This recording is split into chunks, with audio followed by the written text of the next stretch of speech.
Welcome and thank you for listening to the pre-recorded presentation for the MLK Way Protected Bike Lane Early Design Drop-in Session.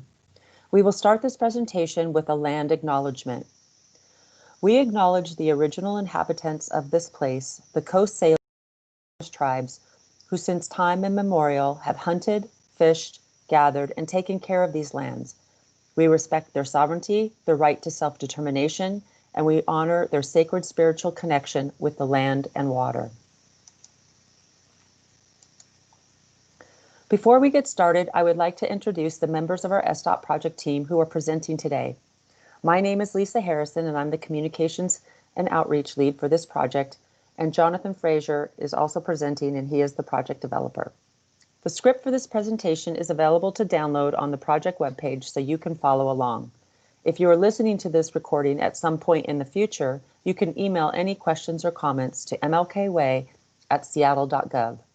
During this presentation, we will begin by sharing the Seattle Department of Transportation's mission, vision, and core values. Next, we'll start with some basic information about the project, including what we heard during the public outreach so far.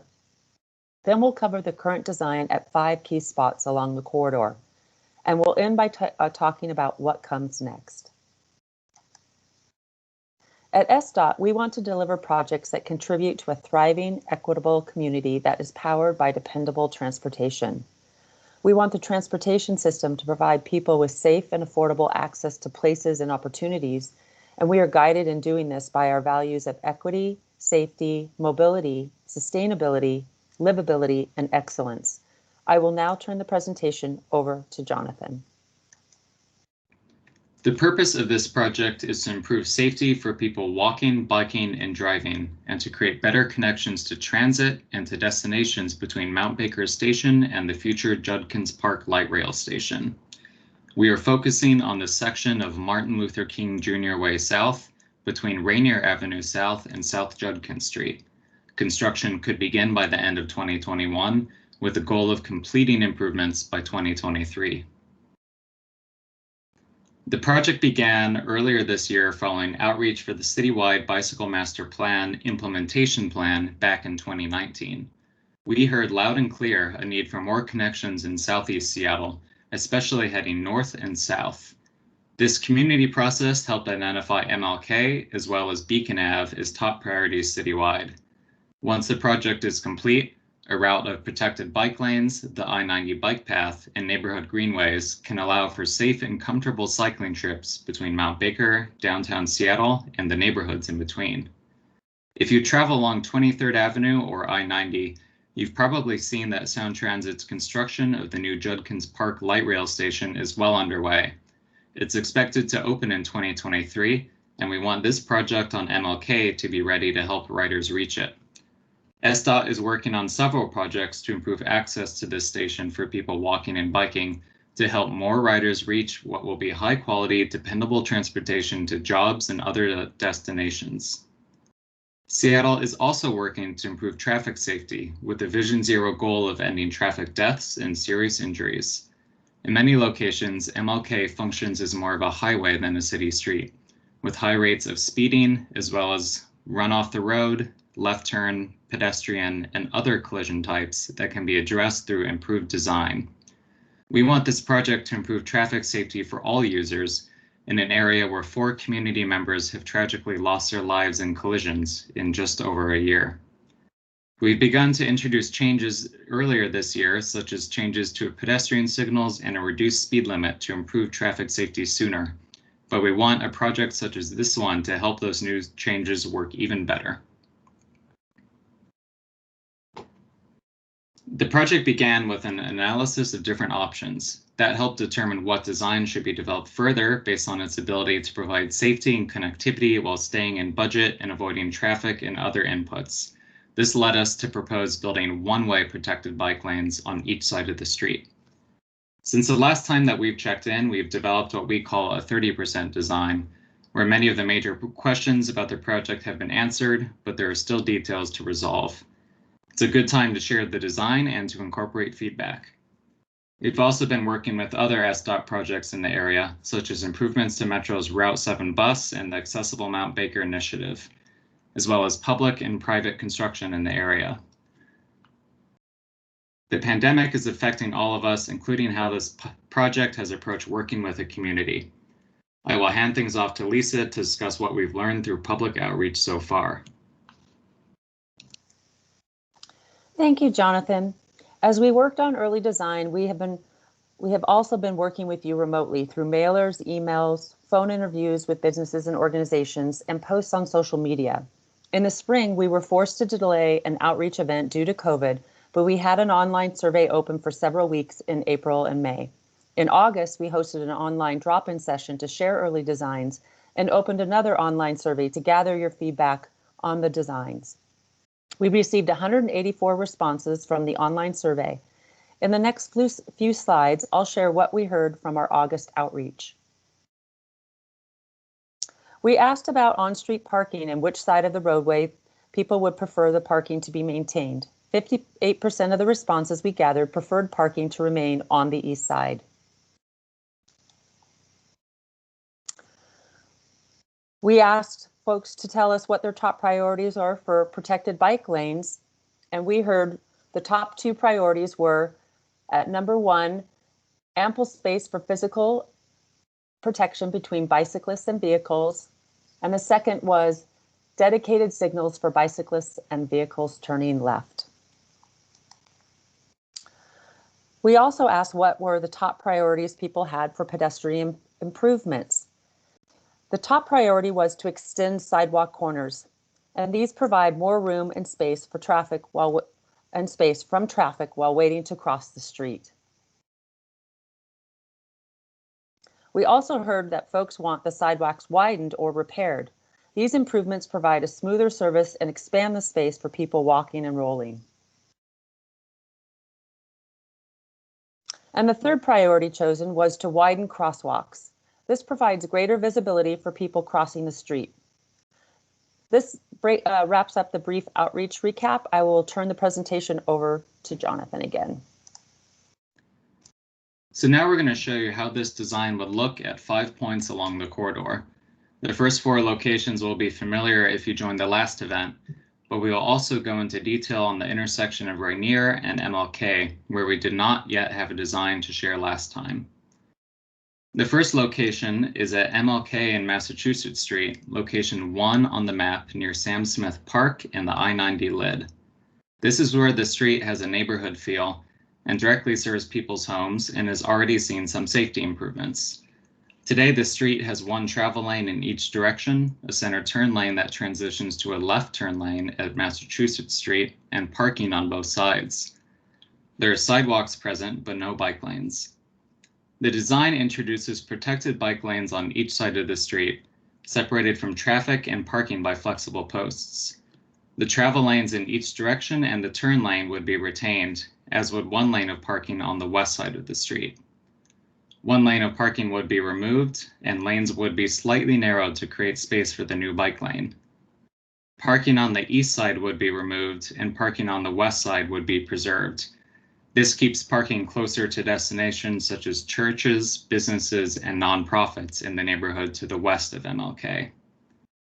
Green pavement markings are used at stops, driveways, and intersections to help highlight where cyclists will be present, and turn boxes will be provided to help cyclists make left turns without having to merge into general traffic.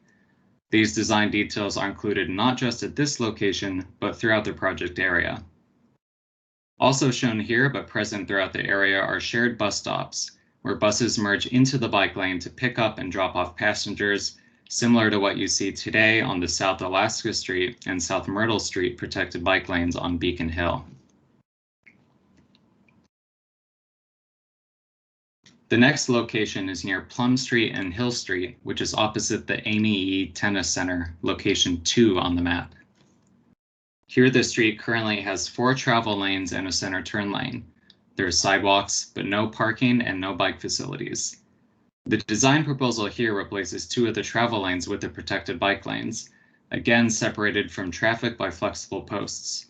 This is effectively what we call a road diet or rechannelization.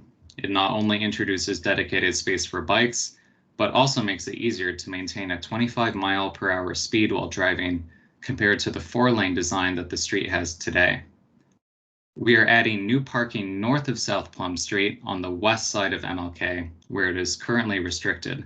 This will help calm traffic, serve the neighborhood, and replace some of the parking spaces that would be removed near the previous location.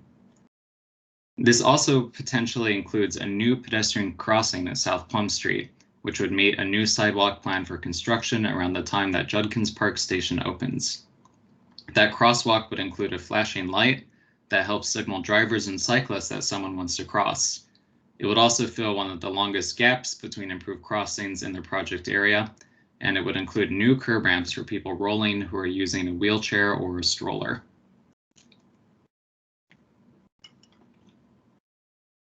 Next is location 3, centered on the 2 legs of South Bayview Street. That's near the Lowe's and the Pepsi facility. This part of the corridor continues to have 4 travel lanes and a center turn lane today.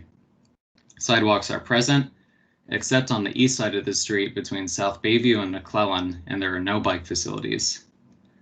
The design is similar to the previous location, but the northbound bike lane is being designed as a multi-use path for both people walking and biking.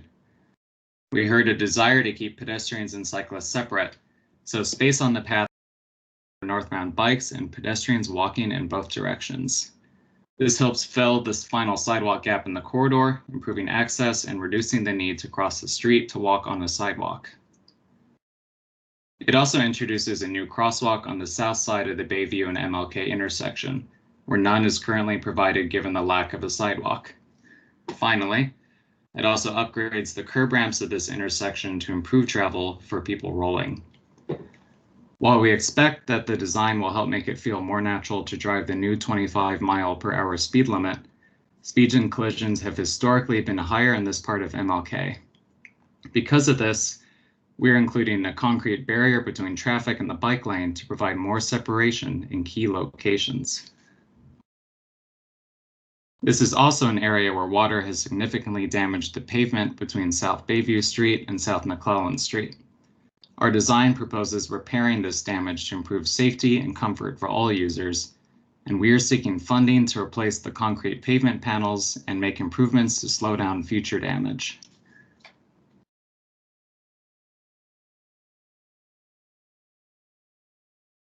The next location is closer to Mount Baker Station at South McLaughlin Street, which is marked as location 4 on the map.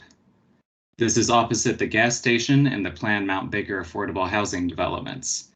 Today, the street has 4 travel lanes and which becomes a left turn lane at McLaughlin. This location is also used by Metro buses accessing the current location of the Mount Baker Transit Center.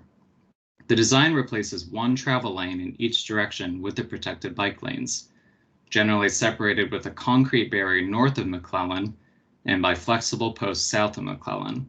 Openings in the bike lane are provided to maintain access to businesses and to the transit center, although new affordable housing currently under construction will soon change the way that the east side of the street looks today. This part of the project will also include some of the accessible Mount Baker transportation improvements.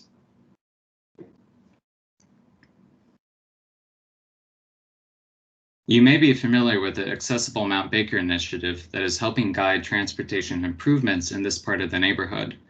It proposes several near-term projects that should be built by 2024, which included the protected bike lane and several proposed changes to Avenue South and MLK Junior Way South intersection. At our last event, we shared that several of these projects were under consideration to be built alongside the protected bike lane, and we asked for your help to help prioritize them. I'm happy to share that funding is likely available to build all of these. Building them at the same time helps bring about these improvements faster, reduces the construction impacts of having multiple projects, and can help reduce costs. In the Mount Baker area, the protected bike lanes will cross Rainier Avenue South and provide access to Mount Baker Station. People riding southbound will cross with the traffic light and can pull into Mount Baker Station via the wide driveway. People starting off from Mount Baker Station who are heading north can use a new curb ramp to reach a bike box beneath the new traffic signal. Here they can wait for the green light. Improvements on MLK south of Rainier were paused this summer due to the budget pandemic, but funding to continue early planning may become available next year to continue this design farther south.